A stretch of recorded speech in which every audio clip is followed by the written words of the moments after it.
আল্লাহ পাক রব্বুল আলামিন যেটা লিখেন নাই সেটা সারা দুনিয়ার মানুষ চাইলেও দিতে পারবে না। এমন ক্ষতি আল্লাহ পাক যেটা লিখেন নাই ওই ক্ষতিটা সারা দুনিয়ার মানুষ মিলেও করতে পারবে না, যদি রব্বুল আলামিন ওই ক্ষতিটা আপনার আমার তকদিরে লিখে না রাখেন। এই কারণে আল্লাহর হাবিব বলেন, বান্দা মায়ের পেটে থাকা অবস্থায় আল্লাহ পাক রব্বুল আলামিন বান্দার রিজিকের ফয়সালা করে দেন। এই জন্য এক একজন মায়ের গর্ভে এক একটা সন্তান 10 মাস 9 মাস পর্যন্ত থাকে। দেখবেন যতক্ষণ মায়ের গর্ভে সন্তান থাকে ততক্ষণ মায়ের টেনশন নাই। যখন নাকি সন্তানটা দুনিয়ার জমিনে ভূমিষ্ঠ হয় তখন থেকেই বাবা মায়ের টেনশন শুরু হয়, কি খাওয়াবে, কোন প্যাম্পাস পরাবে, কোন জামা দিবে।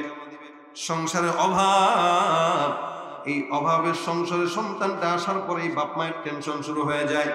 অথচ আমার রব্বুল আলামিন 9টা মাস পর্যন্ত সন্তানকে পেটের ভিতরে কি খাওয়াইলো তার কোনো টেনশন মায়ের করা লাগে না। আল্লাহ পাক রব্বুল আলামিন বান্দার পেটের ভিতরে সন্তানের রিজিকের দায়িত্ব নেন। সন্তান কি খাবে না খাবে সমস্ত কিছু আল্লাহ পাক রব্বুল আলামিন আগের থেকেই সুন্দর করে নির্বাচন করে রেখে দিয়েছেন। এ মুসলমান, শুধু মানুষ কেন, আসমানেও প্রাণী আছে, জমিনেও, আসমানেও পাখি উড়ে, জমিনেও এমন প্রাণী আছে, সমুদ্রের তলদেশেও প্রাণী আছে। এমন এমন প্রাণী যেই প্রাণী আমরা চোখে দেখি নাই। যদিও মাখলুকাত বলে 18,000 মাখলুকাত কথা আছে, কিন্তু 18,000 নয়। আল্লাহ পাক সারা দুনিয়ার জমিনে কত লক্ষ কোটি মাখলুকাত রাখছেন, এমন এমন নিয়ামত রাখছেন বান্দা যেটা গণনা করতে পারবে না। যার কারণে রব্বুল আলামিন বলেন, ওয়া ইন তাউদ্দু নি'মাতাল্লাহি লা তুহসুহা। দুনিয়ার জিন্দেগিতে এমন এমন নিয়ামত আছে যেই নিয়ামতকে আল্লাহ পাক রব্বুল আলামিন বলে, বান্দা আমি আল্লাহ পাক এমন এমন নিয়ামত দিলাম যেটা গণনা করা সম্ভব। যেমন নাকি কোনো বান্দাকে যদি বলা হয় তুমি এই নিয়ামতগুলো গণনা করো, সে গুনতে পারবে। এ মুসলমান, যদি কেউ চেষ্টা করে, চিন্তা করে, ইচ্ছা করে, একটা গাছের ভিতরে কতগুলো পাতা আছে, একটা একটা করে ডাল ছিঁড়বে আর একটা একটা করে পাতা ছিঁড়বে আর গুনবে, এটা সম্ভব। কিন্তু আসমানের তারকা গণনা করা সম্ভব কিনা জোরে বল? আসমানের তারকাও গণনা করা সম্ভব নয়, বালুকণাগুলোও গণনা করা সম্ভব নয়। যার কারণে রব্বুল আলামিন বলেন, আমি এমন নিয়ামত দান করলাম বান্দা দুনিয়ার জিন্দেগিতে এমন কোন কলম সৃষ্টি হয়নি। সারা দুনিয়ার সমস্ত গাছগুলো বান্দা যদি কেটে কলম বানাও, আর যদি সমুদ্র নদীর পানিগুলোকে কেউ যদি কালি বানায়, আমি আল্লাহ পাক রব্বুল আলামিনের কুদরতের নিয়ামত কোনোদিন গণনা করে শেষ করা যাবে না। আমি বেশি চিল্লাইতে পারবো না, আপনারা যদি চুপচাপ থাকেন আমিও চুপচাপ আধা ঘন্টা কথা বলে চলে যাবো। আমি যেতে পারলে বাঁচি, কালকে আবার সিলেট প্রোগ্রাম। তো এই জন্য মুখতাসার কথা বলবো, যদি আপনারা সজাগ থাকেন। আলোচনার ফাঁকে আমি জানি যুবকরা অনেকক্ষণ ধরে বসে রয়েছে, এরা আমার মুখে 2-4টা গজলও শুনবে, ওয়াজও শুনবে, এটা ইচ্ছা। এখন এই ঠিকের আওয়াজটা যেমনে হয়েছে, এটা যদি আমি যতক্ষণ আছি ততক্ষণ থাকে, তাহলে আমি 2-1টা গাওয়ার চেষ্টা করব। শরীর খারাপ হয়ে গেছে, তেল পড়ছে করে দেখছি শেষ পর্যন্ত থাকবেন ইনশাআল্লাহ। নারায়ে তাকবীর। জবানটা খুলে, যারা দাঁড়িয়ে আছে তাদেরকে বসায় দেন। আর যদি না বসে সূরত বলে দেবো একটা। হ্যাঁ, আমার দিকে তাকান। কেউ যদি না বসে, এর বসানোর একটা সূরত আমার জানা আছে, বলবো? প্যান্ট অথবা লুঙ্গি ধরে টান দিবে। এত প্যান্ট বসবে না তো সে বসবে, কি ঠিক না? তো শেষ পর্যন্ত যতক্ষণ যারা আসবে, ওই পোলাপান এখনো দাঁড়ানো আছে, আমল করেন। ইজ্জত বাঁচানোর জন্য হইলেও তো অন্তত বসবে। রাত 11:30 মানুষ মনে করছে আরে কমিটি মনে মিথ্যা বলতেছে, হুজুর মনে আসবে না, এই কারণে চলে গেছে।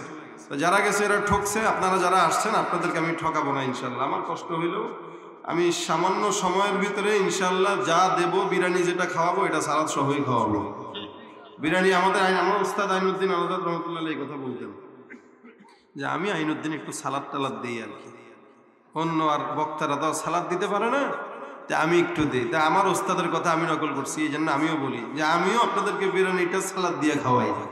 যেমন বিরিয়ানি খাইতে গেলে সালাদ হলে একটু মজা লাগে, ওয়াজের ফাঁকে ফাঁকে ওয়াজের মজা অনুযায়ী 2-1টা সঙ্গীত শুনলে একটু মজা বাড়ে।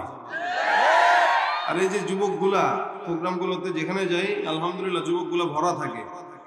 এরা আগে গানের কনসার্টে যাইতো, সেখান থেকে এখন গানের প্যান্ডেলে না যায় আমাদের ওয়াজ শুনতে আসে, 2টা গজল শুনতে আসে, ঠিক না? এটা অনেক বড় একটা বিপ্লব না? ইসলামী বিপ্লব আল্লাহ পাক যেন টিকিয়ে রাখে, কবুল করেন, বলেন আমিন।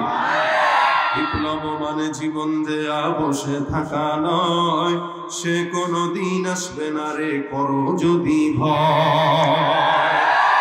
আসবে বিজয়ের রক্ত আর জীবনের বিনিময়, আসবে বিজয়ের রক্ত আর জীবনের বিনিময়। বিপ্লব মানে জীবন দেয়া বসে থাকা নয়, সে কোনো দিন আসবে না রে করো যদি ভয়। লড়াইয়ের ওই ময়দানেতে যেতে তোমাকে হবে, প্রয়োজনে সব রক্তটুকু জমিনেই ঢেলে দেবে। লড়াইয়ের ওই ময়দানেতে যেতে তোমাকে হবে, প্রয়োজনে সব রক্তটুকু জমিনেই ঢেলে দেবে। তবুও তোমায় লড়তেই হবে, মানিবে না পরাজয়। তবুও তোমায় লড়তেই হবে, মানিবে না পরাজয়। বিপ্লব মানে জীবন দেয়া বসে থাকা নয়, সে কোনো দিন আসবে না রে করো যদি ভয়। ঠিক কিনা? লড়াই করবো তো ইনশাআল্লাহ। আমাদের এখন এই যে মারামারি লড়াই, এই লড়াই না, এটা হচ্ছে আল্লাহর দ্বীনের লড়াই। লড়াই শুধু তরবারি দিয়েই হয় না, লড়াই অনেক কিছুর মাধ্যমেই হয়। যখন যেখানে যেটা দরকার সেটা দেওয়া দরকার, ঠিক না? এই যে নফসটা তৈয়ার হয়েছে, আল্লাহ পাক এই নফসকে কবুল করুক, আরো জোরে বলেন আমিন। আমি আপনাদের সামনে যে আয়াতে কারিমা তেলাওয়াত করেছি, আল্লাহ পাক রব্বুল আলামিন প্রত্যেকটা মানুষের, এবং শুধু মানুষ নয়, পশু পাখি যা আছে সৃষ্টি জগতে, যেমন আমি আপনাদের এলাকায় আসলাম, আমার সম্মানের যেন কোনো ঘাটতি না হয়, আমার সেফটির যেন কোনো কমতি না হয়, এটার দায়িত্ব আপনাদের এবং এই অত্র মাদ্রাসার কমিটির। ঠিক তেমনই ভাবে আল্লাহ পাক রব্বুল আলামিন প্রত্যেকটা মানুষকে, প্রত্যেকটা মাখলুককে সৃষ্টি করেছেন। মাখলুকের সমস্ত দায়িত্ব কার? আল্লাহ। মাখলুক খাবে কি, মাখলুক করবে কি, মাখলুকের কোন কোন রিজিক দরকার, কোন কোন প্রয়োজন দরকার, সব কিছু আল্লাহ পাক রব্বুল আলামিনের নিজ দায়িত্ব, অন্য কারো দায়িত্ব নয়। এজন্য আল্লাহ পাক এর ভিতর থেকে আলাদাভাবে রিজিকের কথা মেনশন করেছেন। কারণ বর্তমানে বাংলাদেশে এলাকায় ডাকাতি হয়, চুরি হয়, সন্ত্রাসী হয়, চাঁদাবাজি হয়, চোরা কারবারি হয়, মাদক দ্রব্যের কারবারি হয়, এরপরে আপনার চাঁদাবাজি হয়, যা কিছু বলেন। আচ্ছা বলেন তো, মানুষ এগুলা কেন করে? যদি উত্তর খুঁজি আমরা, উত্তর এভাবে মিলবে, তার খাবারের কারণে সে করে। চুরি করে কেন? বিবির খাবার দেওয়ার জন্য। ডাকাতি করে কেন? সংসারে অভাব, এই জন্য। চাঁদাবাজি করে কেন? একটু ভালো চলতে পারবে, একটু ভালো খেতে পারবে, এই জন্য। যাই কিছু বান্দা করে খাওয়ার জন্য করে। এই দুনিয়াতে মারামারি, যা ঝগড়াঝাটি, এগুলো সব ভাই ভাই মারামারি, দ্বন্দ্ব, এগুলো সব শুধু ওই খাবারকে কেন্দ্র করে। তার সাথে একটু ঝগড়া করলে একটু জায়গা বেশি পাবো, জায়গা বেশি পেলে এটা বিক্রি করতে পারবো, দোকান দিতে পারবো, লাভ হবে, ওখান থেকে খাবো, পরবো, গাড়ি কিনবো, হ্যাঁ, আরামে থাকবো। এই মূল জায়গাটা হলো ওই জায়গায় যে খাওয়া। খাওয়ার জন্যই যত যা চুরি, বাটপারি, সন্ত্রাসী, হ্যাঁ, যা কিছু আছে ওইটা।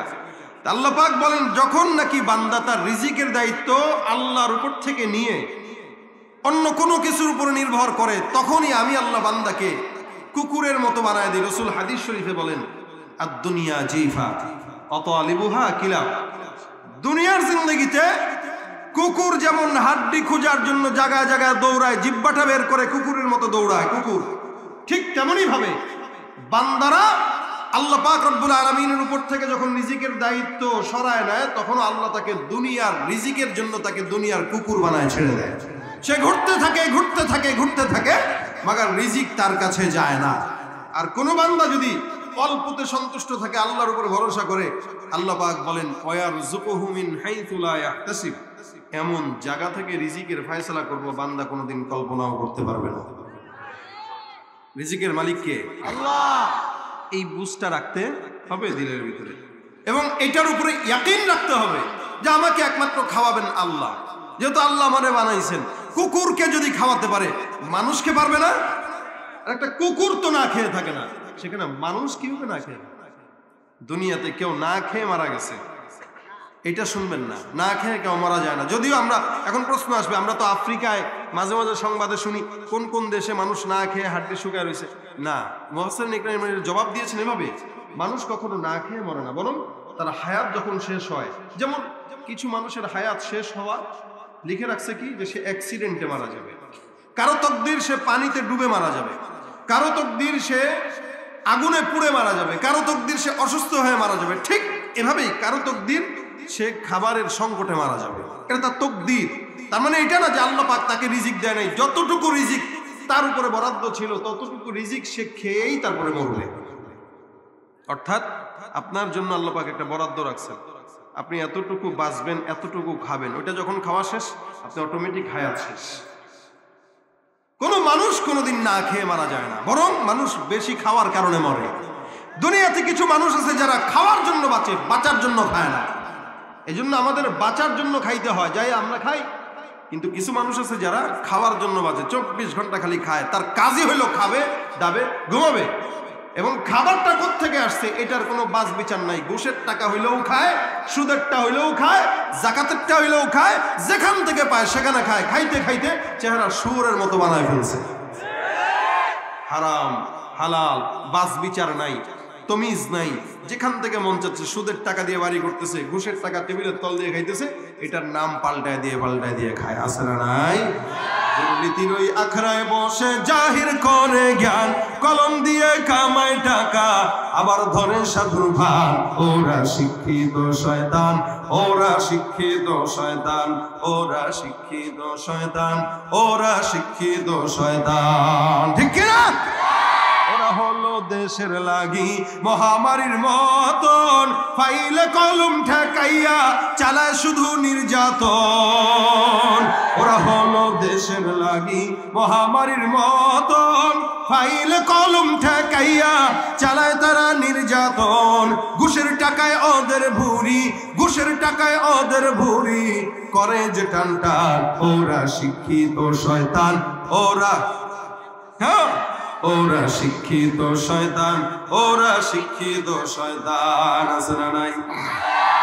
শিক্ষাঙ্গনের দিকে ভাইরে দেখো না চোখ মেলিয়া, ছাত্ররা সব বই ছাড়িয়া আছে শুধু প্রেম লইয়া।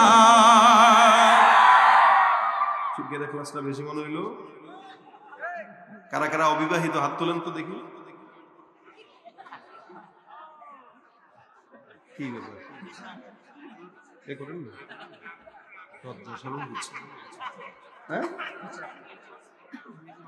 এই এতগুলা মানুষ বিয়ে করে নাই, আমাদের ইংরেজি মাস্টার টিচার উনি বিয়ে করেন। হাত নামান। এই যেগুলো বিয়ে করে না এরাই তো মাঝে মাঝে ডেটিং এ লেগে যায়, ঠিক কিনা? আরো মাস্টার সাহেব স্কুল কলেজে বন্ধ, আরো প্রেম করার সুবর্ণ সুযোগ। এরকম ঠিক। তার মানে বুঝেন এবার যেগুলো ঠিক ঠিক কইতেছে না এগুলাই কিন্তু ডেটিং এ যায়। কথা বলা গেল? যায়নি? যায় না। যেখানেই দেখবেন বসছে সেখানে বিয়ে পড়ায় দিবেন, যেখানেই দেখবেন জোড়ায় বসছে সেখানেই কি করবেন?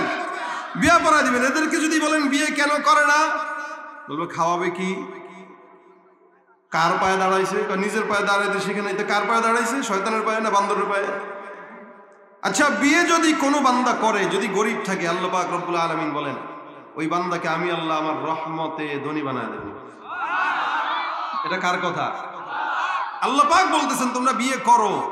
কেন? যদি কেউ গরিবও থাকো ধনী বানা দেবো। কারণ জানে তো আল্লাহ যে বান্দা এটা বলবে যে নিজের পায়ে দাঁড়াইতে শিখানে। এই জন্য আল্লাহ কয় তোর শিখা দরকার নাই, তুই খালি কর, আমি আল্লাহ দাঁড়ানো কেমনে হয় এটা শিখায় দেব। সমাজে বিয়ে যত কঠিন হচ্ছে, জেনা ব্যভিচার তত বাড়তেছে। এটা বিয়েটা হুজুরের বউ নিয়ে একটু মার্কেটে গেলেই সমস্যা। হুজুর কি বউ পাগল, বাপরে বাপ, লজ্জা নাই হুজুরের। হুজুর মার্কেটে বউ নিয়ে আসছে, হুজুরের বউ নিয়ে ঘুরবে এটা তার সহ্য হয় না। সে যে আরেকজনের বউ নিয়ে ঘুরে এটার কোনো সমস্যা নেই। হুজুরের বউ পাগল কেন, এটা সমস্যা। এই জন্যই তো ইসলাম বলছে এত আরেকজনের বউ যদি মজাই লাগে তাহলে বিয়ে 4টা করো। কি ঠিক না? বিয়ে কয়টা করতে? 4টা করতে বলছে। কে বলছে এটা? আরে কথা কয় না। আল্লাহ বলছেন কি মাসনা ওয়া সুলাসা ওয়া রুবা, 2টা 3টা 4টা বিয়ে পর্যন্ত করা যায়, করো। আর আপনারা করছেন 1টা, আমরা করছি কয়টা? 1টা। অথচ আল্লাহ কয় 2টা 3টা 4টা করতেন। মুরব্বীরা চিন্তা করবে এই কথা যদি আরো 10 বছর আগে জানতাম, এক বুড়ির লগে নিয়ে থাকি এতদিন। হ্যাঁ, তবে আল্লাহ পাক রব্বুল আলামিন নিজামও তৈরি করে দিয়েছেন। যদি কেউ ভয় পায় আদালত রক্ষার, তাহলে সে করবে কয়টা? জোরে কোন কয়টা? তো একটাই তো করেন নাই, দুইটা করবেন করতে গেলে। আর যেগুলা বিয়ে শাদী করে দেরিতে, বিয়ে করে না কেন? যার বউ নাই তার বউর অভাব নাই। কি কথা বুঝেন নাই মনে হয়? আমার বিয়ে লাগে না, যার বউ নাই তার বউর অভাব নাই। নাউযুবিল্লাহি মিন যালিক। হারাম কাজে আমরা অটোমেটিক ঢুকে যাচ্ছি শুধুমাত্র বিবাহটা কঠিন করার কারণে। আর সন্তান যদি বিবাহ না করার পরে গুনাহ করে, ওই গুনাহের সমস্ত দায়ভার যাবে বাবা মায়ের কাছে। কি ঠিক কিনা? এজন্য সময় মতো বিয়ে করুন, জিনা ধর্ষণ ব্যভিচার থেকে বাঁচুন। ঠিক কিনা জোরে কোন? শিক্ষাঙ্গনের দিকে ভাইরে দেখো না চোখ মেলিয়া, ছাত্ররা সব বই ছাড়িয়া আছে শুধু প্রেম লইয়া। আরে অস্ত্র সে তো সঙ্গের সাথী, অস্ত্র সে তো সঙ্গের সাথী, হইতে মাস্তান ওরা শিক্ষিত শয়তান, ওরা শিক্ষিত শয়তান, ওরা শিক্ষিত শয়তান। ঠিক না বেঠে? ভাইরা আমার, রিজিকের দায়িত্ব কার? আমরা ভয় পাই, যার কারণে করতে চাই না। আলহামদুলিল্লাহ, যাদেরকে দেখবেন অনেক মানুষ আছে যারা বিবাহর আগে বরকত হয় না, বিবাহ করছে তো বরকত শুরু হয়ে গেছে। অসংখ্য মানুষ আছে, কারণ আল্লাহ পাক রিজিকের দায়িত্ব নিয়ে নিছেন। প্রত্যেকটা মানুষ নয়, প্রত্যেকটা প্রাণী, দাব্বাতুন বলা হয় যারা জমিনে বিচরণ করে। আল্লাহ পাক বলেন ওমা মিন দাব্বাতিন ফিল আরদি, জমিনে এমন কোন দাব্বাহ নাই, এমন কোন প্রাণী নাই যাদের রিজিকের দায়িত্ব আল্লাহ পাক রব্বুল আলামিন হাতে নেন নাই। অর্থাৎ প্রত্যেকটা প্রাণীর রিজিকের দায়িত্ব আল্লাহ। বান্দা যেখানেই থাকুক, এটা আল্লাহ পাক এখন থেকে না, হাদিস শরীফে রাসূল বলেন একটা বান্দা যখন দুনিয়ার জমিনে মায়ের গর্ভে আসে, বান্দাটা তখন মা বাবার মিলনের মাধ্যমে প্রথমে বীর্য থাকে। রাসূল করিম সাল্লাল্লাহু আলাইহি ওয়াসাল্লাম বলেন ওই বীর্যটা 40 দিন পর তারপরে একটা রক্তপিণ্ড জমাট হয়। 40 দিন তারপরে রক্তপিণ্ড জমাটের পর আরো 40 দিন, তৃতীয় 40 দিন যখন রব্বুল আলামিন দেন, তখন ওইটা আস্তে আস্তে গোস্তের টুকরা হয়। রাসূল বলেন আল্লাহ পাক রব্বুল আলামিন ওই সময় সুন্দর করে একজন ফেরেশতা পাঠায় দেন, যেই ফেরেশতাটা বান্দা ছেলে হবে না মেয়ে হবে, বান্দা কি খাবে, বান্দার মরণ পর্যন্ত সমস্ত রিজিক বান্দার দায়িত্ব কি থাকবে, এই সকল প্রকার তাকদীর আল্লাহ পাকের আদেশে আল্লাহ পাক রব্বুল আলামিনের ফেরেশতা লিখে দেন। অন্য হাদিসে রাসূল করিম সাল্লাল্লাহু আলাইহি ওয়াসাল্লাম বলেন দুনিয়ার জিন্দেগিতে যতগুলো বান্দা আছে, আসমান জমিন সৃষ্টি হওয়ার 50,000 বছর আগে আল্লাহ পাক রব্বুল আলামিন সুন্দর করে একটা কলম সৃষ্টি করলেন। এই জন্য হাদিস শরীফে রাসূল বলেন ইন্না আউওয়ালা মা খালাকাল্লাহুল কলাম সুম্মা ক্বালা লাহু উকতুব ফাজারা ফি তিলকাস সাআতি কাইনুন ইলা ইয়াউমিল কিয়ামা। দুনিয়ার জিন্দেগিতে আসমান জমিন সৃষ্টি হওয়ার 50,000 বছর আগে আমার রব্বুল আলামিন সুন্দর করে একটা কলম সৃষ্টি করেন। ওই কলমকে আল্লাহ পাক রব্বুল আলামিন আদেশ দিয়ে বলেন কলম তোমার যা লেখার তুমি লিখে দাও। অর্থাৎ দুনিয়ার জমিনে কোন বান্দা কি খাবে, কোন বান্দা কি পড়বে, কোন বান্দা কোথায় চাকরি করবে, কোন বান্দা কোন জায়গায় কি করবে, কিভাবে মরবে, এই সব কিছু আল্লাহ পাক রব্বুল আলামিন বান্দা সৃষ্টি হওয়ার, দুনিয়া সৃষ্টি হওয়ার 50,000 বছর আগে লিখে দিয়েছেন। এই কারণে রাসূল বলেন ততটুকুন তুমি খেতে পারবা যতটুকুন তোমার তকদিরে আছে, আর ততটুকু তুমি কল্যাণ লাভ করবা যতটুকু আল্লাহ তোমার তকদিরে লিখেছে।